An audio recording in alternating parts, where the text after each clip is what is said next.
په ترکی کې زلزلو ډیره زیاته تباهي کړې ده، ډیر خلک مړه او زخمیان دي.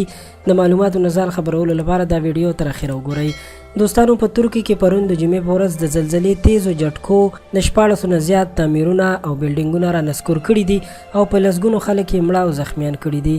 په راپورټ کې ویل کېږي چې دا زلزله د ترکی په لوی ښار ازمیر کې شوې ده، خو ورسره د یونان ځینې ځایونو ته هم نقصان رسېدلی دی چې د همدې امله د ترک صدر د یونان صدر سره په ټلیفون خبرې هم کړي دي او یو بل سره یې غمرازي شریکه کړې ده.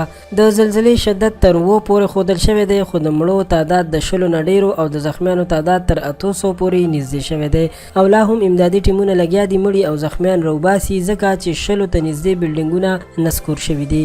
قدرمنو دوستانو، کله چې په ځمکه باندې ګناهونه زیاتیږي نو الله پاک دغسې اشارې خلکو ته ښایي چې ځانونه سم کړي.